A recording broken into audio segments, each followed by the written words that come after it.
आज की दुनिया में वित्तीय चुनौतियों से निपटना पहले से कहीं अधिक जटिल हो गया है। तीव्र तकनीकी प्रगति, आर्थिक अनिश्चितताओं और विकसित होती जीवन शैली ने अद्वितीय वित्तीय बाधाओं को जन्म दिया है। पैसे के मनोविज्ञान को समझना महत्वपूर्ण है क्योंकि हमारे वित्तीय निर्णय भावनाओं, पूर्वाग्रहों और संज्ञानात्मक पैटर्न से गहराई से प्रभावित होते हैं। इस समझ के बिना हम अत्यधिक खर्च, अपर्याप्त बचत या आवेगपूर्ण निवेश विकल्प चुनने जैसे सामान्य जाल में फंस सकते हैं। पैसे के मनोविज्ञान को समझकर हम सोच समझकर निर्णय ले सकते हैं, जोखिमों का प्रभावी ढंग से प्रबंधन कर सकते हैं और स्वस्थ वित्तीय आदतें विकसित कर सकते हैं जो हमारे दीर्घकालिक लक्ष्यों के अनुरूप हों। यह ज्ञान हमें आधुनिक दुनिया की वित्तीय चुनौतियों पर काबू पाने और अधिक स्थिरता, सुरक्षा और समग्र कल्याण प्राप्त करने के लिए सशक्त बनाता है। इस संदर्भ में मैं मॉर्गन हाउसेल की पुस्तक द साइकोलॉजी ऑफ मनी का सारांश प्रस्तुत करने जा रहा हूं, जो इस बात पर एक नया दृष्टिकोण प्रस्तुत करता है कि कैसे व्यक्ति इन बाधाओं को दूर कर सकते हैं और फिर भी एक पूर्ण और समृद्ध जीवन प्राप्त कर सकते हैं। यह अंतर्दृष्टिपूर्ण पुस्तक मानव व्यवहार, मनोविज्ञान और व्यक्तिगत वित्त के बीच जटिल संबंधों की पड़ताल करती है, जो वित्तीय सफलता और कल्याण प्राप्त करने में पैसे के मनोविज्ञान को समझने की आवश्यक भूमिका पर प्रकाश डालती है। पुस्तक के सारांश में उतरने से पहले मैं तुरंत लेखक का परिचय दूंगा। अर्थशास्त्र, निवेश और व्यक्तिगत वित्त की गहरी समझ के साथ मॉर्गन हाउसेल धन मामलों के क्षेत्र में एक विश्वसनीय आवाज बन गए हैं। उनके लेखन ने the wall street journal times जैसे प्रसिद्ध प्रकाशनों के पन्नों को सुशोभित किया है, जो जटिल वित्तीय अवधारणाओं को संबंधित और आकर्षक कथाओं में अनुवाद करने की उनकी प्रतिभा को दर्शाता है। अपने काम के माध्यम से हाउसेल सिद्धांत और व्यवहार के बीच की खाई को पाटता है, पाठकों को पैसे और निवेश की जटिल दुनिया को समझने के लिए व्यावहारिक अंतर्दृष्टि प्रदान करता है। कहानी कहने के साथ विशेषज्ञता को मिश्रित करने की उनकी अद्वितीय क्षमता ने उन्हें एक विचारक नेता के रूप में ख्याति दिलाई है, जो व्यक्तियों को सूचित निर्णय लेने और उनके वित्तीय विकल्पों की गहरी समझ पैदा करने में मदद करता है। मॉर्गन हाउसेल द्वारा लिखित the psychology of money, timeless lessons on wealth, greed and happiness मानव व्यवहार, मनोविज्ञान और व्यक्तिगत वित्त के बीच जटिल संबंधों की एक विचारोत्तेजक खोज है। हाउसेल पैसे की बहुमुखी प्रकृति पर प्रकाश डालता है, एक व्यापक पेशकश करता है, हमारी भावनाएं, पूर्वाग्रह और निर्णय हमारी वित्तीय यात्राओं को कैसे आकार देते हैं, इसका परिप्रेक्ष्य। यह पुस्तक पैसे के बारे में पारंपरिक ज्ञान को तोड़ती है। यह बताती है कि वित्तीय साक्षरता महत्वपूर्ण है, हमारी मानसिकता और भावनात्मक बुद्धिमत्ता हमारे वित्तीय कल्याण में समान रूप से महत्वपूर्ण भूमिका निभाती है। हाउसेल मनोरम कहानियों, उपाख्यानों और केस अध्ययनों का एक संग्रह प्रस्तुत करता है, जो बताता है कि विभिन्न पृष्ठभूमि के लोग धन और धन संचय के बारे में कैसे सोचते हैं। इन आख्यानों की जांच करके उन्होंने उन अंतर्निहित मनोवैज्ञानिक सिद्धांतों का खुलासा किया जो हमारे वित्तीय विकल्पों को नियंत्रित करते हैं। एक कहानी में एक परिचित व्यक्ति शामिल है जिसे विरासत में काफी धन मिला और खराब निवेशों की एक श्रृंखला के कारण उसने तुरंत इसे खो दिया। हाउसेल बताते हैं कि व्यक्ति के वित्तीय निर्णय उसकी अपने परिवार के सामने अपनी स्वतंत्रता और क्षमताओं को साबित करने की इच्छा में निहित थे। यह कथा इस बात पर प्रकाश डालती है कि कैसे पुष्टि और पहचान की मनोवैज्ञानिक आवश्यकता प्रतीत होने वाले अतार्किक वित्तीय विकल्पों को प्रभावित कर सकती है। हाउसेल धन और खुशी के बीच संबंधों की भी पड़ताल करता है, इस बात पर जोर देते हुए कि पैसा निस्संदेह एक निश्चित बिंदु तक जीवन की गुणवत्ता में सुधार कर सकता है। अकेले धन पर अत्यधिक ध्यान देने से असंतोष और परिप्रेक्ष्य की हानि हो सकती है। उन्होंने सुखद ट्रेडमिल की अवधारणा पेश की, जो बताती है कि कैसे व्यक्ति अक्सर बढ़ी हुई संपत्ति के लिए अनुकूल होते हैं और परिणामस्वरूप संतुष्टि के समान स्तर को बनाए रखने के लिए और भी अधिक की आवश्यकता होती है। पुस्तक का केंद्रीय आधार इस तथ्य के इर्द गिर्द घूमता है कि वित्तीय सफलता केवल बुद्धिमत्ता, शिक्षा या बाजार के रुझान पर निर्भर नहीं है। हाउसेल का तर्क है कि हमारे दृष्टिकोण, व्यवहार और पैसे की समझ अक्सर हमारे वित्तीय परिणामों को निर्धारित करती है। वह दीर्घकालिक परिप्रेक्ष्य अपनाने और हमारे मूल्यों और जीवन लक्ष्यों के अनुरूप निर्णय लेने के महत्व पर जोर देते हैं। हाउसेल ने उच्च कमाई, उच्च खर्च जाल की अवधारणा पेश की है, जहां जीवन शैली मुद्रास्फीति के कारण बढ़ी हुई आय वित्तीय सुरक्षा के बराबर नहीं होती है। वह वित्तीय असफलताओं के मनोवैज्ञानिक प्रभाव का भी पता लगाते हैं, यह दर्शाते हुए कि हम प्रतिकूल परिस्थितियों पर कैसे प्रतिक्रिया करते हैं, यह हमारे भविष्य के वित्तीय प्रक्षेप पथ को महत्वपूर्ण रूप से प्रभावित कर सकता है। हाउसेल वित्तीय निर्णयों पर व्यवहार संबंधी पूर्वाग्रहों के प्रभाव का भी पता लगाता है, जिसमें छूट जाने का डर, FOMO, नुकसान से बचने की प्रवृत्ति और चरवाहा प्रवृत्ति शामिल है। इन पूर्वाग्रहों को समझकर पाठक भावनात्मक निर्णय लेने के हानिकारक प्रभावों को कम करते हुए अधिक तर्कसंगत और सूचित विकल्प चुन सकते हैं। इसके अलावा लेखक वित्तीय सफलता में भाग्य की भूमिका की जांच करता है, यह दावा करते हुए कि भाग्य अक्सर उससे कहीं अधिक महत्वपूर्ण भूमिका निभाता है जितना हम स्वीकार करना चाहते हैं। वह अंधा भाग्य और क्रूर भाग्य के बीच अंतर करता है, पहला अप्रत्याशित होता है और दूसरा अप्रत्याशित नकारात्मक घटनाओं से युक्त होता है। हाउसेल का भाग्य का विश्लेषण जीवन की वित्तीय यात्रा की अप्रत्याशित प्रकृति का विनम्र अनुस्मारक प्रदान करता है। असाधारण सफलता और विनाशकारी विफलताओं दोनों की कहानियों को साझा करके हाउसेल बताते हैं कि भाग्य के ये रूप वित्तीय प्रक्षेप पथ को नाटकीय रूप से कैसे बदल सकते हैं। वह इस बात पर जोर देते हैं कि भाग्य की भूमिका को स्वीकार करना प्रयास और तैयारी के महत्व को नकारता नहीं है, बल्कि विनम्रता और जागरूकता की आवश्यकता को रेखांकित करता है। लेखक बाहरी दृश्य बनाम अंदर का दृश्य की अवधारणा पर भी चर्चा करता है। बाहरी दृष्टिकोण में ऐतिहासिक डेटा और व्यापक रुझानों पर विचार करते हुए किसी स्थिति को निष्पक्ष रूप से देखना शामिल है। दूसरी ओर अंदर का दृश्य विशिष्ट परिस्थितियों और व्यक्तिगत धारणाओं पर केंद्रित है।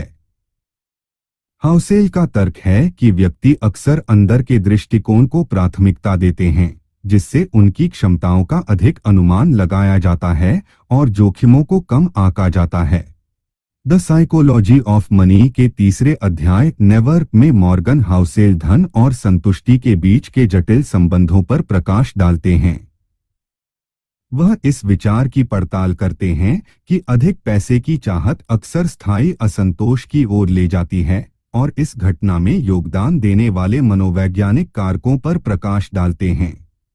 हाउसेल ने सुखद ट्रेडमिल की अवधारणा को समझाते हुए शुरुआत की, जो बताती है कि व्यक्ति अपनी परिस्थितियों में सुधार के लिए जल्दी से अनुकूलन करते हैं और इसलिए खुशी के समान स्तर को बनाए रखने के लिए अधिक की आवश्यकता होती है।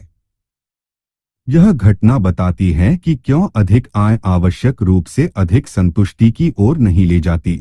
आकर्षक कहानियों और उदाहरणों की एक श्रृंखला के माध्यम से हाउसेल उन तरीकों को दर्शाता है जिनसे अधिक की इच्छा लोगों को तर्कहीन वित्तीय निर्णय लेने के लिए प्रेरित कर सकती है।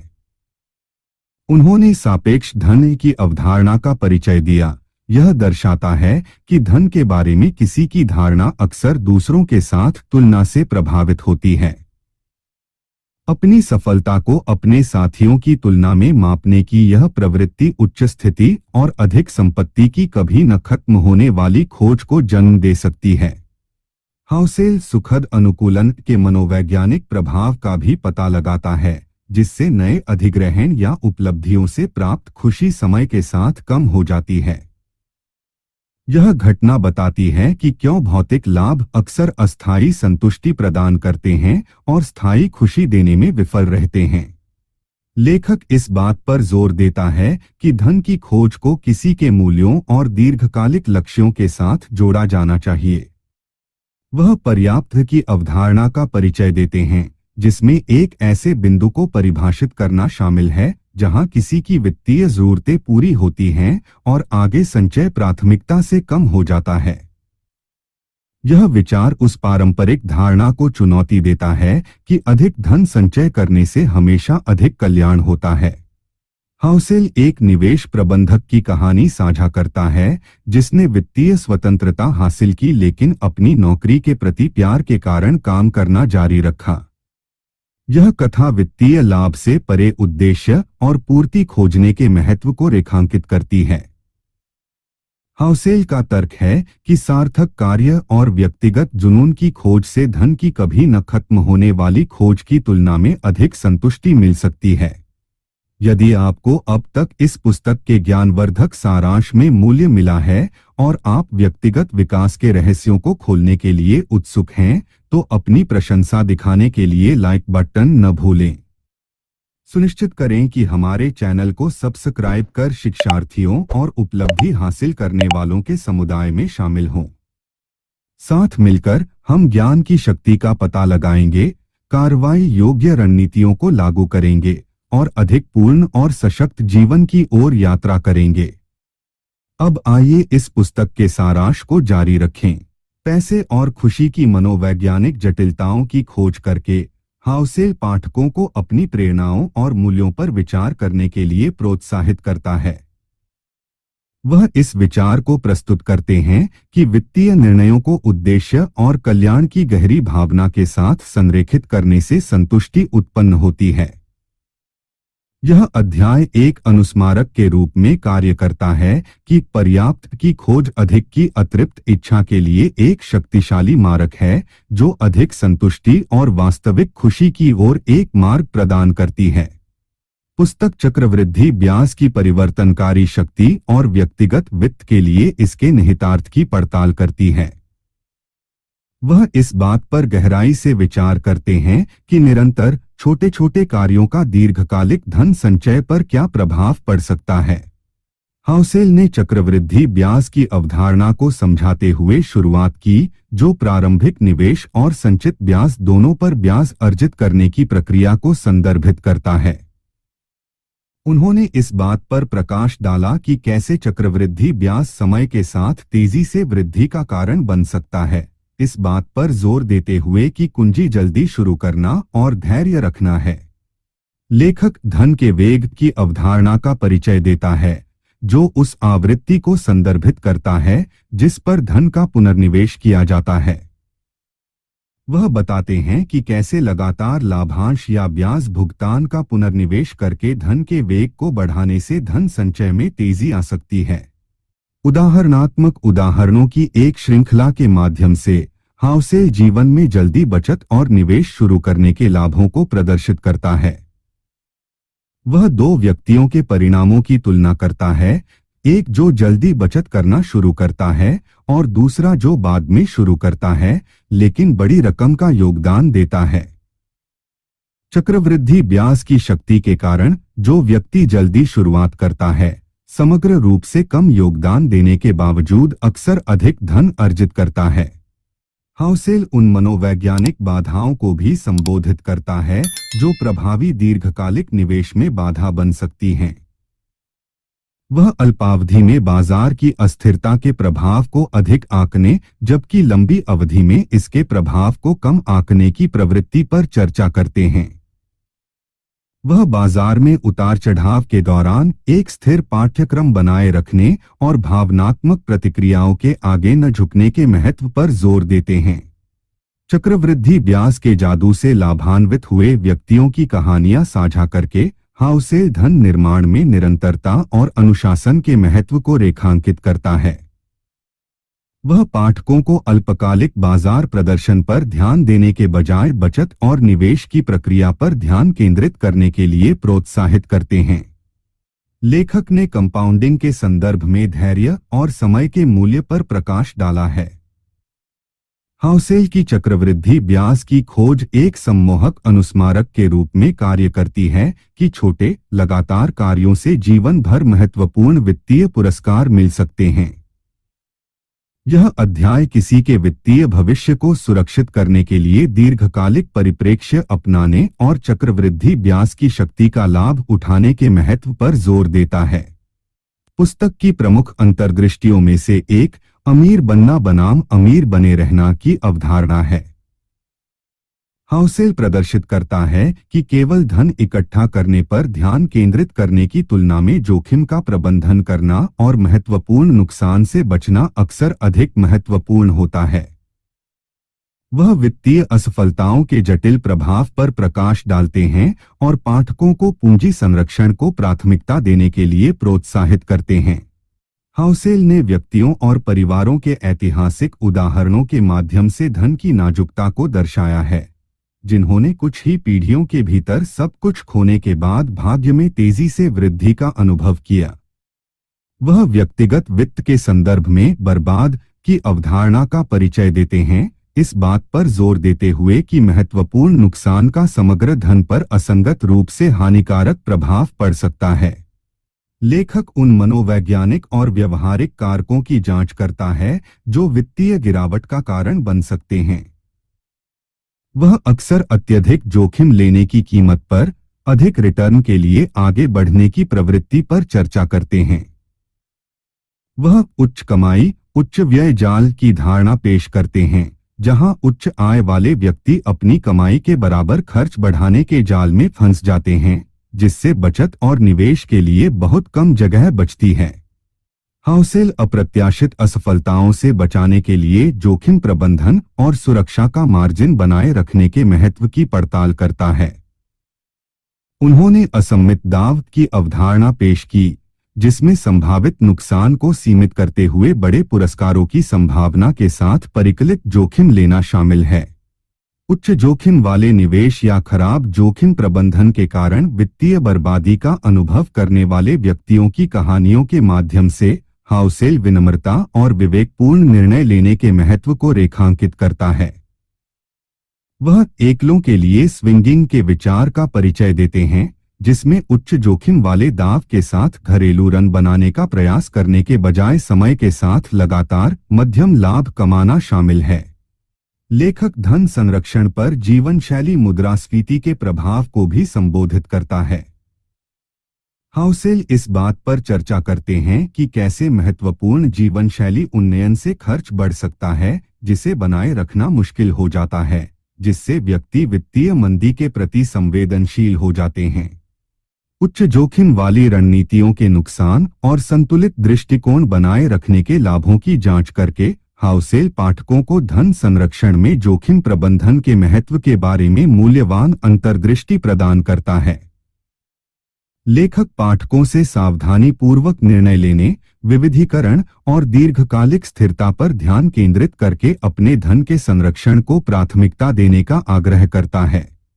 संक्षेप में, द साइकोलॉजी ऑफ मनी पाठकों को व्यवहारिक और मनोवैज्ञानिक कारकों का ज्ञानवर्धक अन्वेषण प्रदान करता है जो हमारे वित्तीय निर्णयों को प्रभावित करते हैं। आकर्षक आख्यानों और गहन अंतर्दृष्टि के माध्यम से मॉर्गन हाउसेल हमें इस बात की गहरी समझ की ओर मार्गदर्शन करता है कि हमारे दृष्टिकोण, भावनाएं और पूर्वाग्रह हमारी वित्तीय वास्तविकता को कैसे आकार देते हैं। यह पुस्तक एक सम्मोहक अनुस्मारक है कि पैसे का मनोविज्ञान वित्तीय सफलता का एक महत्वपूर्ण घटक है, जो पाठकों को अपनी वित्तीय रणनीतियों पर पुनर्विचार करने, दीर्घकालिक लक्ष्यों को प्राथमिकता देने और धन और खुशी के साथ एक स्वस्थ संबंध विकसित करने की अनुमति देता है। एक बार फिर, यदि आपको इस पुस्तक के ज्ञानवर्धक सारांश में मूल्य मिला है, तो अपनी प्रशंसा दिखाने के लिए लाइक बटन न भूलें। इस वीडियो को अपने दोस्तों, परिवार और सहकर्मियों के साथ शेयर करना वह चिंगारी हो सकती है जो उनके जीवन में भी सकारात्मक बदलाव ला सकती है। और यदि आप अधिक विचारोत्तेजक सामग्री में गोता लगाने को लेकर मेरे जैसे उत्साहित हैं, तो हमारे चैनल को सब्सक्राइब करना न भूलें और शिक्षार्थियों और उपलब्धि हासिल करने वालों के समुदाय में शामिल हों। साथ मिलकर हम ज्ञान की शक्ति का पता लगाएंगे, कार्रवाई योग्य रणनीतियों को लागू करेंगे और अधिक पूर्ण और सशक्त जीवन की ओर यात्रा करेंगे।